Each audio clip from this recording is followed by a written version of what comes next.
부활신앙과 현재의 생활에 대해서 함께 은혜를 나누고자 합니다.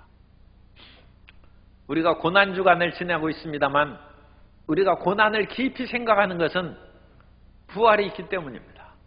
그리고 부활의 그 놀라운 사실이 부활주일 한 주만 지내고 지나가는 것이 너무 안타깝고, 또 부활 찬송을 주일날 부활주일에만 한 번 부르는 것이 아쉬움이 많은데, 참 우연찮게 우리가 고린도전서 15장을 몇 주 동안 하면서 부활 찬양도 부르고, 일견 생각하면 아니 사순절과 고난주간에 벌써 부활 찬송을 부르나 하는 분들도 있을지 모르지만, 그러나 저희 마음은 아주 신이 났습니다. 우리는 어떠한 고난을 견디고 이길 수 있는 까닭은 부활이 있기 때문입니다. 세상에서 이제 서로 간에 싸울 일도 있고 헤어지는 일도 있는데, 그때 우리가 마지막으로 다정하게 한마디 할 수 있습니다. 다시 안 볼 사람처럼 어찌 그러느냐. 그런데 이 세상은 너무 무정해서 다시는 안 만날 것처럼 그야말로 무 자르듯이 두부 자르듯이 그렇게 딱 자르고 모든 것을 끝내려고 하는데, 인생 만사가 어찌 그렇게 쉽게 끊어지겠습니까? 그런데 지난달에 제가 책은 읽지 않았습니다만 책 제목만 보니까 그럴듯해서 제가 써왔어요. 책 제목이 40 다시 만날 것처럼 헤어져라. 40 다시 만날 것처럼 헤어지라. 26년 동안 변호사 생활을 한 조우성 변호사가 쓴 책인데, 제가 책은 안 읽었어요. 그 내용은 간단하게 이제 인터넷에서 검색을 했는데, 어쨌든 오늘 말씀을 전하는 거하고 어울려서 제가 소개를 했습니다. 우리는 헤어지는 인생이 아니라 다시 만나는 인생입니다. 왜 다시 만나느냐? 부활하기 때문입니다. 사랑하는 사람도 만나고 원수하고 같이 지내지는 않지만 어쨌든 다 살아난 거예요. 모든 사람이 다 살아난 거예요. 부활이 있다는 것입니다. 그러면 우리는 다시 안 볼 것처럼 인생을 살아서는 안 된다는 것입니다. 다시 안 볼 것처럼 인생을 끝낼 수 없다는 것입니다. 우리는 부활한다는 것입니다. 그러므로 아무리 고난을 당하고 그래도 절대 절망할 까닭이 없는 것은 우리에게 부활이 있기 때문이고, 아무리 질병과 삶의 고통으로 세상을 끝난다 할지라도 그것이 끝이 아니라 우리는 부활하기 때문에 다시 회복된다는 것입니다. 그러므로 부활의 신앙이 현재 생활에 엄청난 영향을 끼치는 것입니다. 부활할 것을 믿고 살아가는 사람은 현실에 대해서 대처하는 방법이 죽으면 그뿐이고 죽으면 어떻게 되는지 몰라 하면서 이 세상을 그냥 살아가는 사람하고는 전혀 다르다. 전혀 다르다. 오늘 그러므로 사도 바울은 말씀의 시작에서 29절에 만일 죽은 자들이 도무지 다시 살아나지 못하면 죽은 자들을 위하여 침례를 받는 자들이 무엇을 하겠느냐? 어찌하여 그들을 위하여 침례를 받느냐? 그렇게 얘기하고 있습니다. 그 당시 죽은 자들을 위하여 침례를 받는 일들이 있었는데, 죽은 자들을 위하여 침례를 받는다고 해서 그 사람에게 효과가 있는 것은 아닙니다. 그런데 그 당시에 자기가 예수님을 믿고 보니까 예수님을 안 믿고 죽은 자기의 가족들, 그런 친척들이 너무 불쌍하고 가련해서 그들을 대신해서 침례를 받는 일들이 아마 있었던 것 같습니다. 이거에 대해서는 수십 가지의 그런 해석이 있는 아주 난해한 본문 가운데 하나인데, 대부분의 그런 번역에 있어서는 유력한 번역은 죽은 자들을 위하여 대신해서 침례를 받은 것으로 그와 같이 해석합니다. 공동번역으로 제가 고린도전서 15장 29절을 읽어드리겠습니다. 그런데 죽은 이들을 대신해서 세례를 받는 사람들은 왜 그런 일을 하는 것입니까? 만일 죽은 이들이 다시 살아나는 일이 없다면 무엇 때문에 그들을 대신해서 세례를 받습니까? 사람이 죽으면 끝이 아니고 예수님 안 믿고 죽은 사람들도 그것이 죽어서 없어지는 끝이 아니기 때문에 심지어 그들을 위하여 세례를, 이 공동번역의 그런 표현대로 세례를 받는 일이 생겼다는 것입니다. 부활이라는 단어는 구약성경에는 한 번도 안 나옵니다. 한글의 그런 용어로 한 번도 없는데 신약성경에는 부활이라는 단어가 40번 나옵니다. 40번 그와 같이 나옵니다. 그래서 신약성경의 그런 아주 중요한 단어가 부활이라는 단어입니다. 그런데 구약에서 우리가 부활이라는 직접적인 용어는 찾지 못할지라도 부활을 암시하고 신앙한 이야기를 많이 찾을 수 있어요. 그래서 이 부활에 대한 그것을 마음에 받아들이면 구약 성경을 이해하는데 아주 난해한 분들이 그 부분들이 쉽게 이해가 돼요. 아브라함이 자기가 100살에 난 아들 독자 이삭을 번제로 드리려고 나무찜을 지우고 모리아산으로 데려갔어요. 아니 어떤 아버지가 자기가 100살에 난 그 사랑하는 아들을 번제로 드릴 수 있습니까? 그런데 아브라함의 신앙을 부활의 신앙으로 접목시키면 이해할 수 있어요. 자기 아들이 죽지 않는다는 거예요. 하나님께서 내 씨로 말미암아 온 자손이 땅에 퍼진다고 했는데 이삭을 드린다고 해서 결코 없어지지 않을 것이다. 창세기 22장 5절에 보면 이에 아브라함이 종들에게 이르되 너희는 나귀와 함께 여기서 기다리라. 내가 아이와 함께 저기 가서 예배하고 우리가 너희에게로 돌아오리라 하고. 부활신앙을 갖고 읽지 않으면 아브라함이 지금 거짓말한다고 이 본문을 읽고, 아니 아브라함이 이삭을 번제로 드리려고 하는데 우리 여기 기다리라. 우리가 저기 가서 예배하고 너희에게로 온다. 이게 거짓말 아니냐. 그러나 아브라함은 이삭을 번제로 드려도 살아날 것을 믿었다. 부활신앙이 있다. 그러면 이 말은 아브라함이 과장한 말이나 거짓말이 아니야. 욥이 말할 수 없는 고난을 겪었는데 욥의 그런 모습을 보고 하나님을 욕하라고 죽으라고 그랬어요. 그런데 욥은 당신의 말이 어리석은 여자 중에 하나의 말 같다고 그것을 거절했어요. 그런데 욥이 왜 그런 믿음을 가졌냐? 욥에게 부활신앙이 있었기 때문이다. 그래서 이것은 성경의 번역 문제가 좀 있습니다만 욥기 19장 26절에 내 가죽이 벗김을 당한 뒤에도 내가 육체 밖에서 하나님을 보리라. 우리말 성경에는 그렇게 번역이 됐어요. 그런데 우리 개정 개혁판에는 그렇게 번역이 됐는데 우리말 성경에서는 이렇게 번역했습니다. 우리말 성경에서는 내 살갗이 다 썩은 뒤에라도 내가 육신을 입고서 하나님을 뵐 걸세. 그래서 우민 바사르라는 히브리어를 쓰는데 이것은 육체를 다시 육체 속에서 새로운 육체를 입고 이 부활의 몸으로 다시 살아날 것을 욥이 믿었다고 우리말 성경에는 그렇게 번역을 했습니다. 그러므로 우리가 부활의 신앙이 있으면 지금 고난당한다고 해서 그것으로 인하여 원망 불평하고 그냥 나 절망이다 죽는다 함부로 하나님 앞에 그렇게 하잖아요. 하나님을 다시 안 볼 것처럼 그렇게 소리치고 부르짖지 않습니다. 우리는 죽어도 다시 하나님 앞에 설 것입니다. 그럼 하나님 앞에 잘 보여야죠. 우리가 어떤 사람을 다시는 안 볼 것처럼 그렇게 냉정하고 쌀쌀맞게 대하는 것은 그것은 이제 정말로 안 보는 마음을 가졌는데 세상에 어찌 그렇습니까? 원수는 외나무 다리에서 만난 것입니다.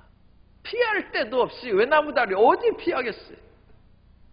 세상사도 그런데 하물며 하나님께서 자기의 형상과 모양으로 숨기를 불어넣어서 우리의 영혼이 생겼는데 우리 영혼이 다시 하나님께로 가지 않겠습니까?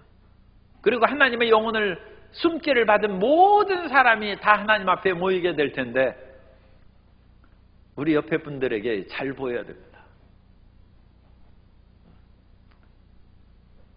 우리 옆에 분들에게 지금까지 잘했지만 더 잘하겠습니다 하고 인사 한번 하겠습니다. 잘 봐주십시오. 아유, 우리 다 만나고 다시 할 거예요. 그러니까 그 안에서 서로 사랑하고 혹시라도 심사가 뒤틀리고 마음이 껄끄러운 사람도 다시 만날 걸 생각하면 좀 부드럽게 대하고 너무 마음에 안 맞는데 자주 만날 필요는 없어요. 그래도 안 볼 것처럼 생각하면 오산이라는 거예요. 그러므로 완전히 미워하지 말아야 돼요. 그러니까 원수라도 원수 갚는 것을 하나님께 그냥 맡기라는 거예요. 그렇게 살아야지 마음에 치를 떨고 그러면 안 되는 거예요. 오늘날 이 시대에 대한민국의 사람들이 서로 다시는 안 볼 것처럼 행동하는 그런 일들을 뉴스에서 많이 보는데 그렇게 하면 안 됩니다. 정치가들이나 이 사회의 모든 노사의 남녀, 세대, 지역 간의 갈등을 다시 만날 것처럼 우리가 생각하고 부활신앙이 이 한국 사회에 다시금 넘쳐나기를 주님 이름으로 소망합니다. 그리고 부활신앙으로 다시 만날 걸 하면 서로 어울려 살아갈 수밖에 없는 이 나라 대한민국 공동체라는 것을 우리가 기억할 수 있는 것입니다. 다윗도 다시 살아날 것을 부활에 대한 그런 믿음을 가졌어요. 시편 16편 10절은 다윗의 시입니다만 이는 주께서 내 영혼을 스올에 버리지 아니하시며 주의 거룩한 자를 멸망시키지 않으실 것임이니이다. 그래서 이것을 이제 베드로는 예수님의 부활에 대한 그런 증거로 사도행전에서 2장 30절 이하에서 그렇게 했습니다. 이처럼 그와 같이 부활의 역사가 구약에서 여러 군데 있습니다. 그런데 그런 부활의 메시지가 신약에서는 아주 선명하게 그렇게 나옵니다. 선명하게 나와서 요한복음 5장 29절에 보면 선한 일을 행한 자는 생명의 부활로 악한 일을 행한 자는 심판의 부활로 나으리라. 그렇게 말씀했어요. 그래서 이제는 모든 사람이 다 살아나요. 예수님 믿는 사람만 부활하는 것이 아니라 안 믿는 사람도 부활합니다. 그런데 예수님을 믿고 선한 일을 행한 자는 생명의 부활로, 이 생명은 이제 영원한 생명이죠. 영생의 복을 받고 악한 일을 행한 자는 심판의 부활을 받아서 불못에 던져지는 거예요. 두 번째 죽는 거예요. 제2의 한 번 죽는 것은 육체의 죽음이고 두 번째는 그 영혼이 불못에 던져지는 것입니다. 그래서 우리는 다시 안 볼 사람이 없어요. 그러니까 마음을 모질게 먹지 말고 이해하고 용서하며 사랑하며 할 수 있으면 모든 사람과 화목하게 살아가는 우리 크리스찬들이 되어야 될 줄로 믿습니다. 그래서 사도 바울은 이 부활의 신앙으로 말미암아 자기 현실의 삶에 대해서 굉장히 담대한 마음을 가졌어요. 나는 죽어도 산다는데 그 무슨 터미네이터 뭐 그런 영화에서도 그거 죽지 않고 그렇게 계속 살아서 뭐 합니까? 그런데 아예 죽지 않으면 그 온갖 그런 고난과 어려움을 겪어도 죽지 않는다고 나쁜 짓 하면 안 되죠. 그것이 아니라 죽지 않기 때문에 사람들을 위험 속에서도 건져주고 불 속에도 뛰어들어가서 그 어린아이의 생명을 건져내고 자기는 좀 탔어요. 그런데 또 다시 다 회복돼. 그러면 착한 일을 많이 할 수 있죠. 그런데 사도 바울은 예수님을 믿는 것이 그 당시에는 핍박과 고난의 상징입니다. 왜냐하면 박해 시대로 수많은 사람이 순교하는 시대입니다. 그러면서도 이 초대교회의 순교자들이 많이 나온 것은 순교자들이 그냥 예수님 믿는 신조 그걸 가지고 그냥 나는 거룩하게 죽겠다고 죽은 것이 아니라 그 사람들은 부활신앙이 있어서 난 죽어도 산다는 것입니다.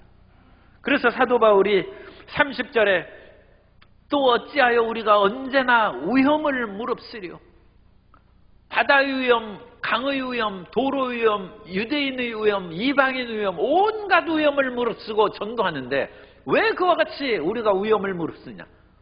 난 죽어도 다시 산다는 거죠.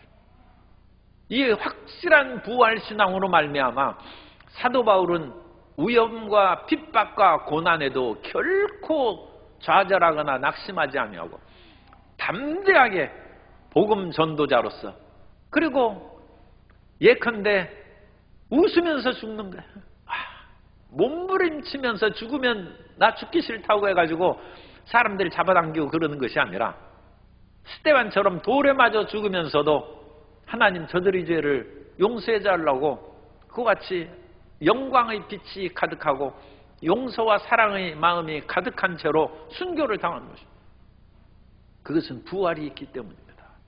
그래서 31절에 나의 자랑을 두고 단언하노니 나는 날마다 죽노라. 매일 고난 가운데 끊임없이 괴로움을 당하고 죽음을 당하는 것처럼 하루하루를 보낸다는 것입니다. 그러나 그런 죽음으로 인하여 매일매일 당하는 고난으로 인하여 사도 바울이 절망하고 낙심하고 또 믿음이 흔들리지 않는 까닭은 부활신앙이 있기 때문에 나는 반드시 다시 살아날 것이고 주님을 위하여 헌신하고 충성한 모든 것들을 하나님께서 반드시 보상해 주고 다시 채워줄 것을 믿기 때문입니다. 그러므로 에베소에서 이제 맹수와 더불어 싸우는 그런 일이 있어요. 그런데 일반 사람들처럼 아니 맹수하고 싸워가지고 맹수한테 잡혀먹고 그러면 얼마나 불쌍합니까? 처절한 것이죠. 그런데 초창기 교회에서 순교를 당하고 맹수의 밥이 되었을지라도 그 맹수의 밥으로 맹수가 잡아먹었어요. 그러나도 그 속에서도 우리는 부활의 몸으로 새롭게 태어나게 될 줄로 믿습니다. 그래서 이 어떤 그런 고난과 순교의 그런 아픔에도 이 초대교회의 순교자들은 전혀 두려움이 없이 강하고 담대한 믿음으로 끝까지 전진해 나아갔다는 것입니다. 오늘 우리 삶에 담대함을 잃은 까닭은 천국 가봐야 알지. 내가 부활할지요 그걸 어찌 알겠나. 그런 허약한 마음을 가지니까 마음이 두려운 것입니다.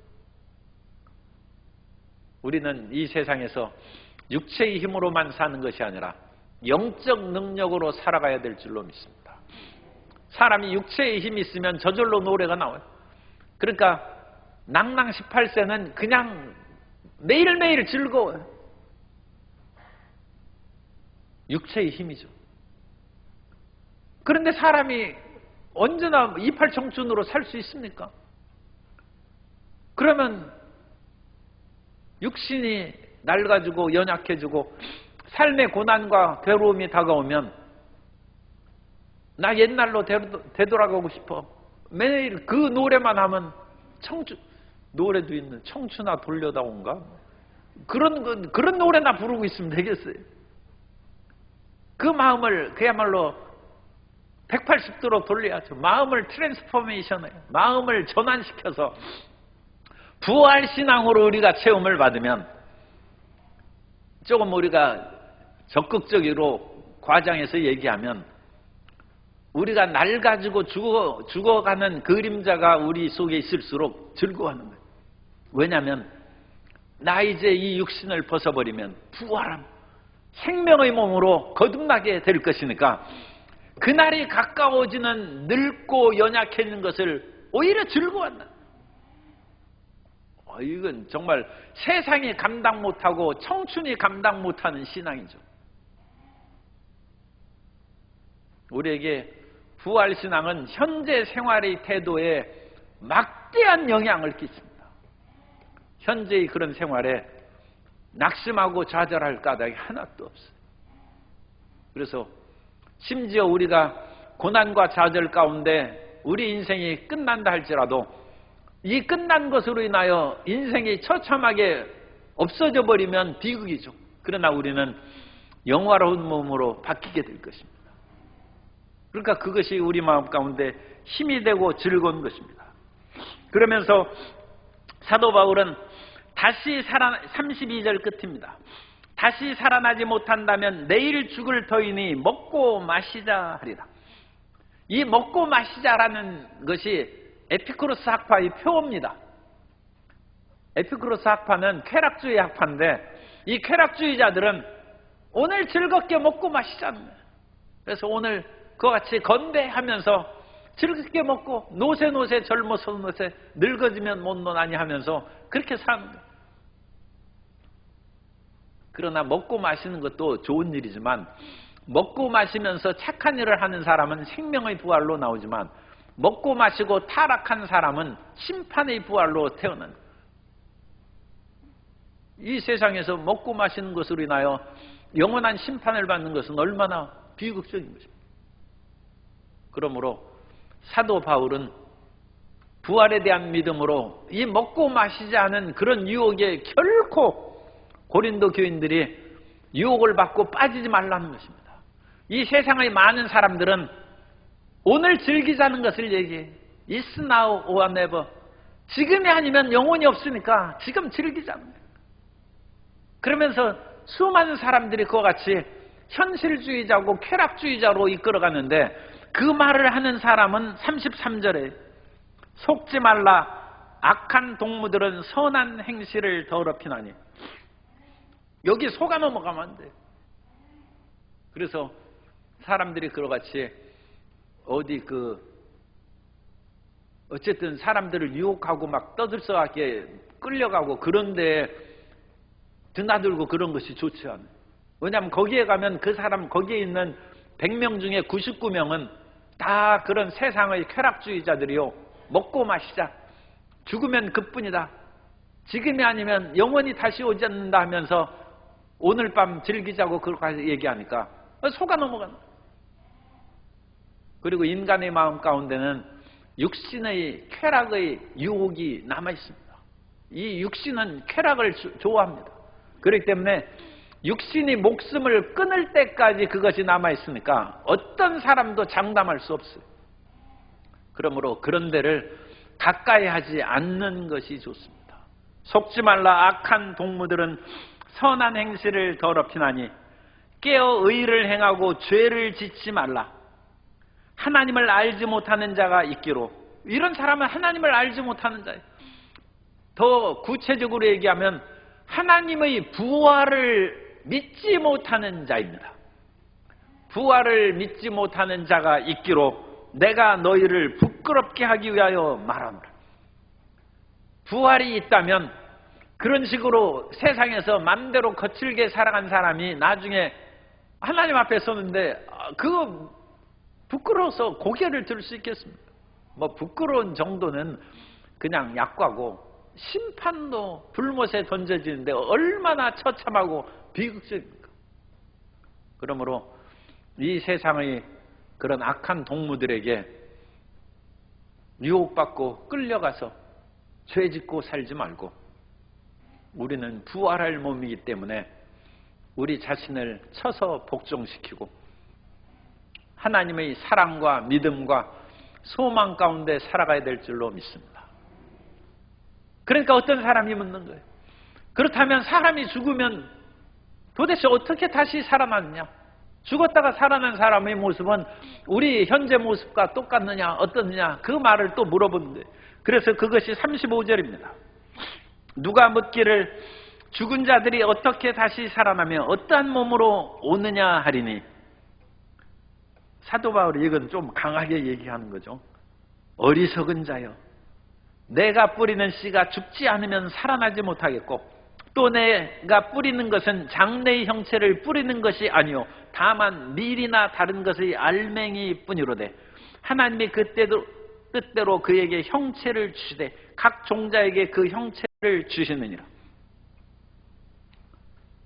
다시 살아나는 그 부활의 영광의 형체를 밀에 비유를 했어요.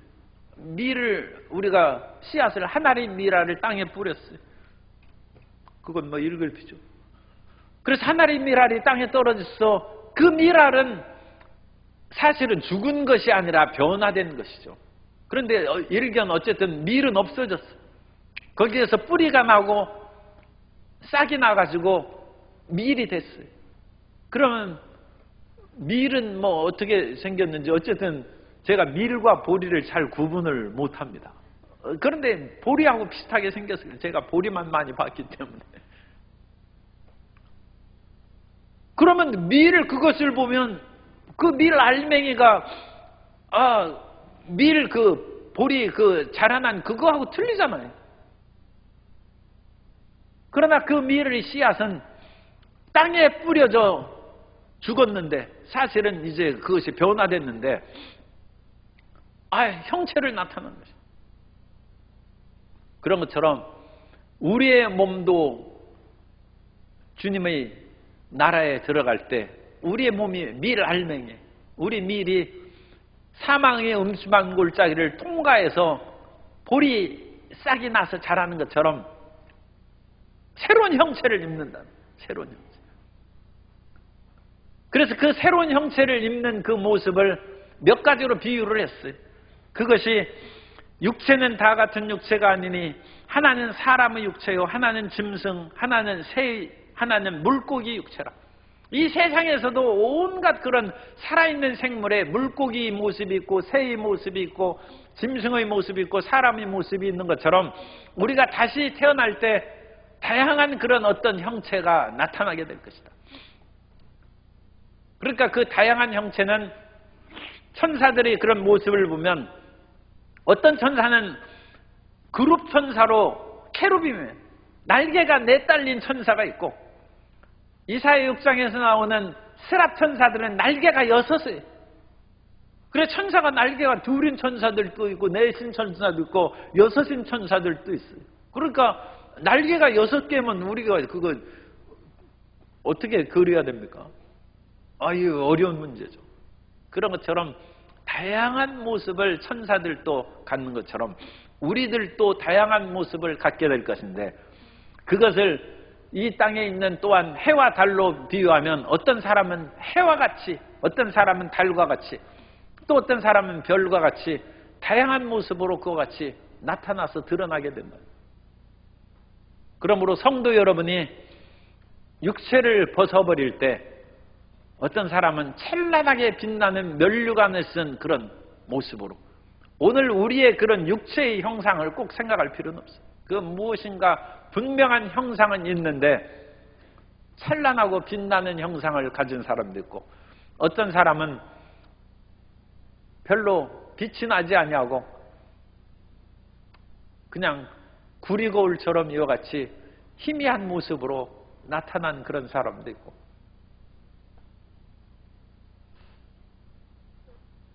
신비주의자들의 그런 얘기를 보면 뭐 이것은 성경의 내용하고는 우리가 정확하게 그 얘기할 수는 없는 것이니까 그냥 듣는 것입니다. 거기에 하늘의 나라에도 3층의 천국이 있다. 제일 낮은 단계에서는 1층에서 살고 중간 단계는 2층에서 살고 3층은 사랑의 불꽃이라고 하는 가장 높은 단계입니다. 스랍 천사가 하나님의 보좌에서 사랑의 불꽃으로 활활 타오르는 것처럼 그래서 하나님에 대한 뜨거운 사랑이 있는 사람은 제일 높은 데서 살고 그래서 사랑이 제일이라는 거예요. 그 다음에 믿음은 은과 같이 은빛이 난다고 그랬어요. 그래서 지성적이고 그런 하나님에 대한 믿음을 가진 사람은 2층 천에 살고 겨우 턱걸이로 구원받은 사람은 1층에서 살아요. 그러니까 여러분, 성도 여러분, 절대로 십자가의 강도처럼 죽기 전에 그냥 믿고 천국 갈 걸 그런 생각 절대로 하면 안 돼. 거기 가면 1층에서 산다니까요. 성도 여러분, 1층에서 살면 불편한 것이 있어요. 1층에서 살면 좋은 점은 아이들이 마음대로 뛰어놀아도 좋다는 것이 좋은 것이고, 불편한 것은 겨울에 얼면 물이 솟아나가지고 1층 싱크대가 다 바닥에 물이 올라와요. 그래서 1층에 그것이 또 불편한 것이 있어요. 그런 것처럼 1층 천국보다는 3층 천국이 더 좋은 것은 하나님을 직접 뵙고 모시는 사랑으로 그것을 산다는 것입니다. 그러므로 이 땅에서 우리가 더 하나님을 열심히 믿고 사랑으로 충성하는 하나님의 자녀가 되어야 될 줄로 믿습니다. 그러면서 이와 같이 이 모든 일들이 이루어지는 것인데, 이 일들이 이루어지는 것을 우리가 성경에서 보면 단계가 있어요. 그래서 우리의 구원의 영적인 3단계를 나눌 수가 있는데, 첫 번째 단계는 예수님을 믿고 우리의 영적이요 내면적으로 구원의 은혜를 받는 것입니다. 예수님을 믿는 사람은 성령으로 거듭나게 돼 있습니다. 그래서 예수님을 믿으면 우리의 속사람이 변화됩니다. 예수님을 믿고 그 믿는 즉시 그리스도 예수의 십자가 보혈로 죄사함을 받고 성령으로 거듭나서 우리 입에서 하나님을 아바 아버지라는 그 부르짖음이 나옵니다.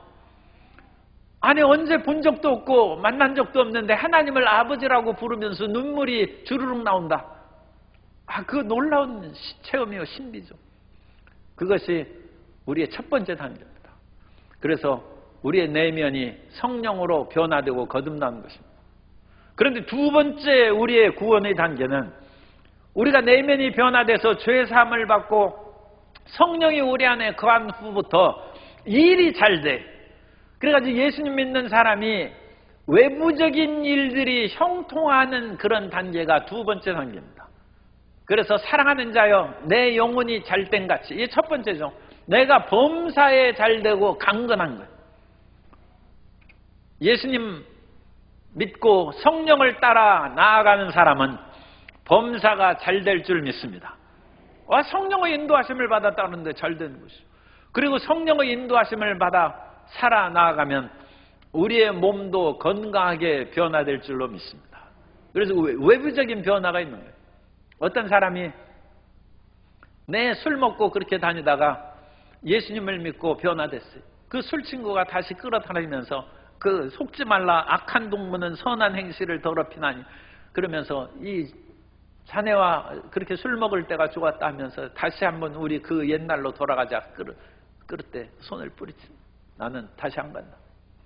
그러자 예수님을 믿으면 뭐 밥이 나오나 쌀이 나오나. 예수님 믿으니까 밥이 나오고 쌀이 나온다.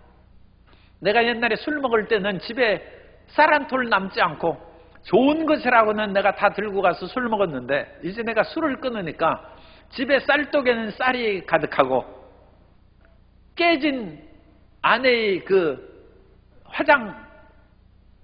화장대 깨진 유리가 새 유리로 바뀌었더라. 맨날 발로 차가지고 아내가 깨진 화장대 앞에서 얼굴을 고치고 그랬는데 깨끗한 유리로 바꿨어. 나의 삶이 변화됐다. 그것이 두 번째 단계.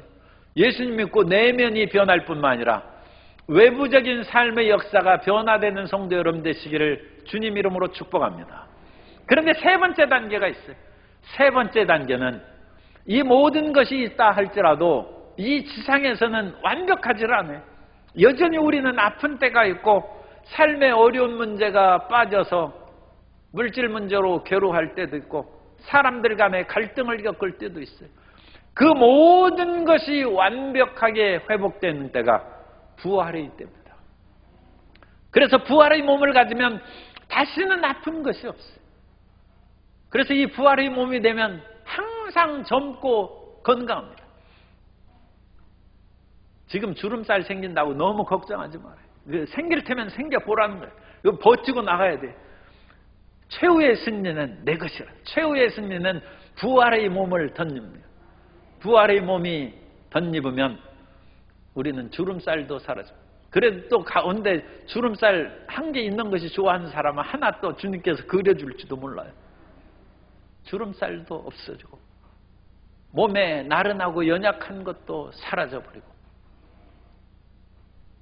환경적인 모든 고통도 사라지는 부활과 그것이 재림과 부활이 이제 연결되어 있는 것이죠. 주님이 재림할 때 우리가 호련히 변화된다. 그 모든 것이 이루어진다. 그것이 구원의 완성입니다. 그러므로 성도 여러분은 지금 예수님을 믿었는데 부족한 것이 있다고 절대 실망하거나 예수님 믿어도 별거 없다 그런 생각하면 안 돼. 우리는 완성을 향하여 믿음으로 전진한 사람이고, 그리고 지금 잔치집에 가기 위해서 사흘 굶는다는 말이 있는 것처럼 지금 좀 굶고 어려우면 천국 가면 정말로 더 기쁘고 즐거울 것을 기대하시기 바랍니다. 그게 우리의 부활의 믿음이에요. 그래서 부활의 믿음이 있으면 현실을 우리가 극복하고 이길 수 있답니다. 그래서 이 부활을 통하여 우리가 찬란한 영광의 모습으로 변화될 것인데, 부활의 아름다운 형상에 대해서는 다음 시간에 우리가 42절부터 우리가 살펴볼 것입니다. 그래서 그 어떠한 영광스러운 모습으로 우리가 부활하여서 영원토록 기쁘고 행복하게 살아갈 것인지, 그리고 영원토록 기쁘고 행복하게 살아가는 그 부활의 형상, 그 부활의 단계는, 이건 중요한 얘기예요. 하나님이 오늘 우리가 하는 삶을 통하여 만들어주신다. 이 지상에서 믿음으로 어떻게 살았느냐에 따라서 영원한 하늘의 형상이 만들어집니다. 그러므로 지금 우리가 말하고 생각하고 행동하는 모든 일들이 천국의 우리 모습을 만든다는 것을 기억하시고 모두 아름답게 천국에서 변화되는 성도 여러분 되시기를 주님 이름으로 축복합니다.